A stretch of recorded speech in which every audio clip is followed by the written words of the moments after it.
चलते हैं अपने नेक्स्ट टॉपिक की तरफ, जो है हमारा मिक्सचर कैसा है, सॉलिड और लिक्विड का है। ठीक है, हमने लिक्विड के अंदर सॉलिड को मिला रखा है, मिक्सचर बना रखा है। तो अगर ऐसा मिक्सचर है हमारे पास जिसमें सॉलिड और लिक्विड से बना हुआ मिक्सचर है, तो हम इस 4 टाइप्स के सेपरेशन टेक्निक्स को फॉलो करेंगे। एक एक करके हम लोग उसे यहाँ पर देखते हैं। ठीक है, सबसे पहला जो हमारा सेपरेशन टेक्निक है वो है सेडिमेंटेशन एंड डिकैंटेशन। ठीक है, अब बच्चों सेडिमेंटेशन और डिकैंटेशन हम कब फॉलो करेंगे, जब हमारे लिक्विड में सॉलिड का पार्टिकल इनसॉल्युबल हो। इनसॉल्युबल मतलब घुला ना हो। ठीक है, लिक्विड में सॉलिड कंप्लीट तरीके से मिक्स नहीं हुआ है, इनसॉल्युबल फॉर्म है, तो हम क्या करेंगे, सेडिमेंटेशन और डिकैंटेशन से उसे अलग कर सकते हैं, उसे सेपरेट कर सकते हैं। लेकिन यहाँ पर एक चीज और हमें देखनी पड़ेगी कि वो जो पार्टिकल इनसॉल्युबल पार्टिकल है वो क्या है, हैवियर होना चाहिए, भारी होना चाहिए, तभी तो वो सेडिमेंट होगा, तभी तो वो नीचे बैठेगा, है ना। तो अगर हम एग्जाम्पल लें, मेरे पास यहाँ पर पहले से ही बना हुआ है ये मिक्सचर है, जो कि इसमें मैंने पानी में क्या कर रखा है, मिट्टी या सैंड के पार्टिकल को मिला रखा है। ये एक तरह का मिक्सचर है सॉलिड और लिक्विड का, जिसमें कि सॉलिड के जो पार्टिकल हैं वो मिक्स नहीं हुए हैं। आप यहाँ पर देख सकते हैं मिक्स नहीं हुए हैं, आप देख सकते हैं मिक्स नहीं हुए हैं। नीचे सारा क्या है, बैठा हुआ है, हैवियर है इसलिए नीचे बैठा हुआ है। तो इसमें क्या करेंगे, हम इस तरह के मिक्सचर को चुपचाप ऐसे रख देंगे, बिना टच किए भी, इसको हिलाएंगे डुलाएंगे नहीं, बिल्कुल इसको हम रख देंगे। तो जो हमारे सॉलिड के इनसॉल्युबल पार्टिकल हैं, जो सॉलिड के इनसॉल्युबल पार्टिकल हैं, वो इनसॉल्युबल पार्टिकल सेडिमेंट हो जाएंगे, नीचे की तरफ क्या हो जाएंगे, बैठ जाएंगे। और जो हमारा सुपरनेटेंट होगा, नीचे जो बैठ जाएगा पार्टिकल, उसे हम सेडिमेंट कहेंगे। और जो ऊपर क्लियर लिक्विड आपको दिख रहा है, ये सुपरनेटेंट है, इसको हम क्या कर लेंगे, डिकैंट कर लेंगे। डिकैंटेशन क्या है, उसको अलग करना। फिर हम क्या करेंगे, इसको उठाएंगे और चुपचाप ऐसे धीरे से किसी दूसरे बर्तन में हम इसको पोर कर लेंगे। तो ये जो हमारा सुपरनेटेंट है, जो क्लियर लिक्विड है, वो क्या हो जाएगा, अलग हो जाएगा। और नीचे जो बड़े पार्टिकल थे सैंड के, वो यहीं पर रह जाएंगे। इस प्रोसेस के थ्रू हम क्या कर सकते हैं, अपने इस तरह के मिक्सचर को, सॉलिड लिक्विड के इनसॉल्युबल पार्टिकल को हम क्या कर सकते हैं, अलग कर सकते हैं। ठीक है, अब हम चलते हैं अपने दूसरे मेथड की तरफ, जो है लोडिंग। ठीक है, लोडिंग हम कब करेंगे, देखिए लोडिंग करने का भी हमारा एक रीजन होगा कि हम हर जगह सेडिमेंटेशन और डिकैंटेशन नहीं कर सकते। अब मान लीजिए कि हमारे पार्टिकल क्या हैं, बहुत फाइन है, बहुत छोटे पार्टिकल हैं, जैसे कि मिट्टी, जो सॉइल के जो पार्टिकल हैं, आप देख सकते हैं यहाँ पर मेरे पास ऑलरेडी है।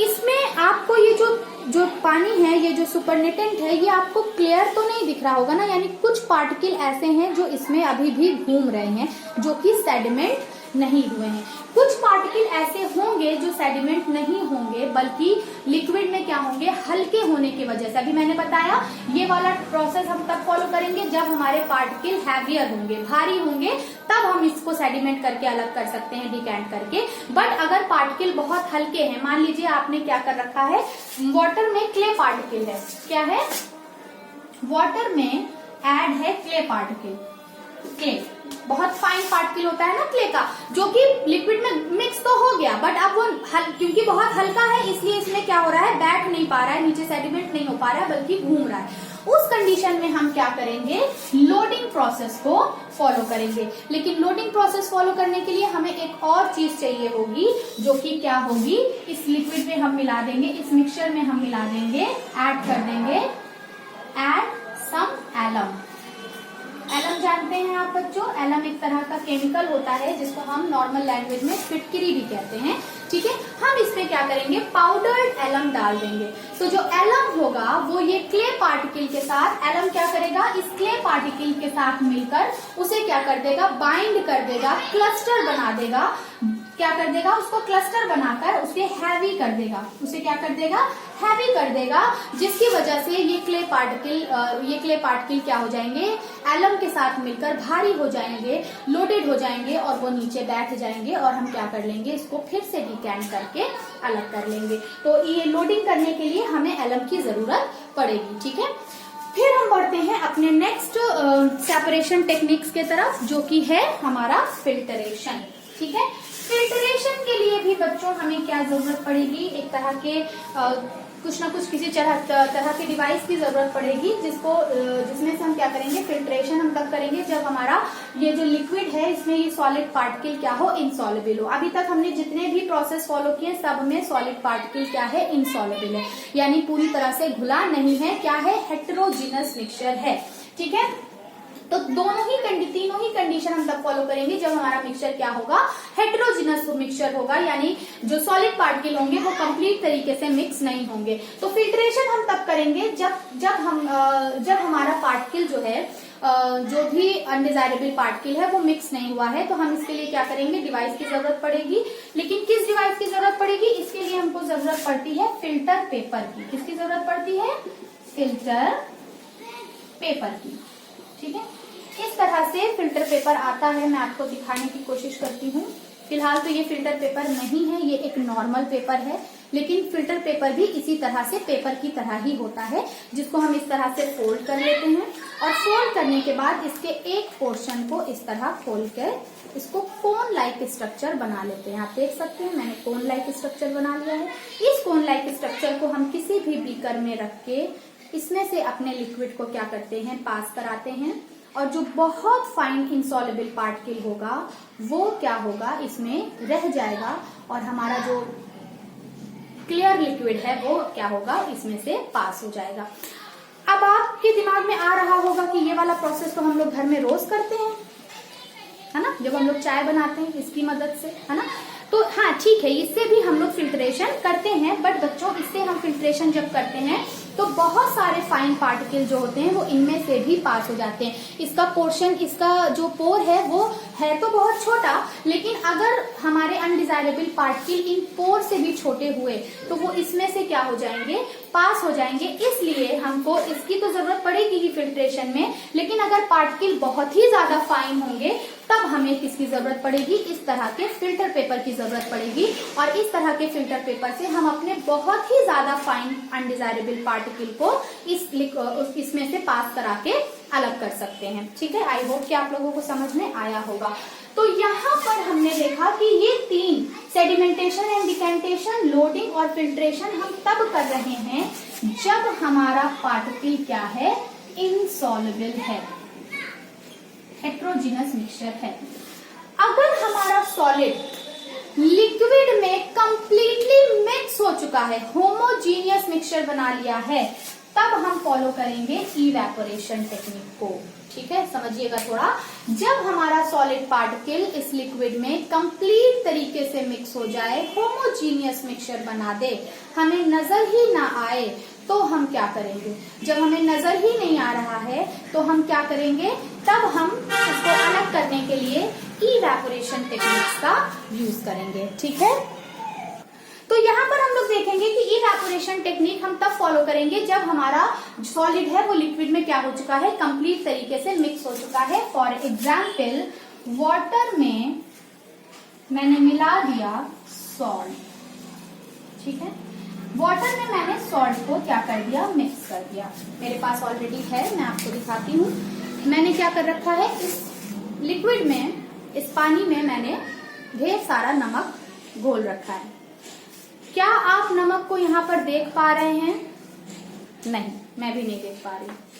ठीक है, तो अब मैं इसमें से अगर चाहूं कि मैं इसमें से नमक को अलग कर दूं और पानी को अलग कर दूं, तो कैसे, जब मुझे दिख ही नहीं रहा है तो कैसे कर सकते हैं, किस प्रोसेस के थ्रू, इवेपोरेशन के थ्रू। ठीक है, इवेपोरेशन एक ऐसा प्रोसेस है जिसमें कि लिक्विड जो होता है वो अपने बॉइलिंग पॉइंट से नीचे ही इवेपोरेट हो जाता है, गैसेस में कन्वर्ट हो जाता है, जिसको हम इवेपोरेशन, जनरल हम इवेपोरेशन कहते हैं। Evaporation is a process in which liquid changes into its gaseous form below it's boiling point. अपने बॉइलिंग पॉइंट से पहले ही विंड की वजह से, धूप की वजह से, टेम्परेचर की वजह से अगर लिक्विड क्या हो जा रहा है, वेपर में कन्वर्ट हो जा रहा है, तो हम क्या कहते हैं, उस प्रोसेस को इवेपोरेशन कहते हैं। इवेपोरेशन के थ्रू हम क्या करते हैं, वाटर में से सॉल्ट अलग कर देते हैं। और बच्चों, आपको जानकर ये आप जानकर मतलब इस बारे में आप जानेंगे कि हमारे घरों में जो नमक आता है वो ओशियन वाटर से इवेपोरेशन के थ्रू ही क्या किया जाता है, अलग किया जाता है। तो हम क्या करते हैं, हम इस तरह से एक शैलो पिट बना लेते हैं। शैलो पिट मतलब बहुत ज्यादा गहरी नहीं, थोड़ा थोड़ा एकदम शैलो शैलो हम क्या करते हैं, पिट बना लेते हैं, ऐसे जगह बना लेते हैं और उसमें ओशियन वाटर मैं क्यों कह रही हूँ, मैंने यहाँ पर एग्जाम्पल लिया है, इस पानी में मैंने नमक घोला है, इसी तरह ओशियन वाटर भी होता है जिसमें बहुत सारा सॉल्ट ऑलरेडी नेचुरल तरीके से ही क्या होता है, घुला होता है। हम क्या करेंगे, अगर इसी पानी को मैं यहाँ पे क्या कर दूं, ऐसे पोर कर दूं और पोर करके क्या कर दूं, इसको छोड़ दूं, तो हीट की वजह से उसके, और हीट इतनी होनी चाहिए कि उसके बॉइलिंग पॉइंट तक नहीं पहुंचनी चाहिए, तो हीट की वजह से क्या होगा, धीरे धीरे ये जो लिक्विड है वो धीरे धीरे, आप देख सकते हैं इसमें धीरे धीरे इसमें से लिक्विड क्या हो जाएगा, इवेपोरेट होता रहेगा। ये थोड़ा स्लो प्रोसेस होगा, इसको करने में हमें थोड़ा टाइम लगेगा क्योंकि evaporation is a slow process. तो धीरे धीरे ये लिक्विड क्या होगा, अपने बॉइलिंग पॉइंट से नीचे ही धीरे धीरे वेपर में कन्वर्ट होता रहेगा और यहाँ पर पिट में नीचे की तरफ क्या बचा रह जाएगा, अगर मैं अलग कलर से इसको ड्रॉ कर दूं तो नीचे की तरफ क्या बचा रह जाएगा, सारा का सारा सॉल्ट बचा रह जाएगा, ठीक है। और लिक्विड जो होगा वो यहाँ से क्या हो जाएगा, इवेपोरेट हो जाएगा, ठीक है, लिक्विड इवेपोरेट हो जाएगा और नीचे जो है सॉल्ट बचा रह जाएगा। तो बच्चों आपने देखा कितने ही इंटरेस्टिंग तरीके से आपने यहाँ पर जाना कि हम घुले हुए मतलब होमोजीनस मिक्सचर को भी क्या कर सकते हैं, सेपरेट कर सकते हैं, है ना। किसके थ्रू सेपरेट कर सकते हैं, इवेपोरेशन एक ऐसी टेक्निक है जिसमें अगर सॉलिड पार्टिकल लिक्विड में कंप्लीटली मिक्स हो गया है, हमें दिख भी नहीं रहा है, फिर भी हम उसे क्या कर सकते हैं, अलग कर सकते हैं, ठीक है। तो ये वाली जो जितनी भी टेक्निक्स हम लोगों ने देखी, वो चाहे वो सेडिमेंटेशन हो, चाहे वो लोडिंग हो, फिल्ट्रेशन हो या इवेपोरेशन हो, ये हम तभी फॉलो करेंगे जब सॉलिड और लिक्विड आपस में क्या हो, मिक्स हो।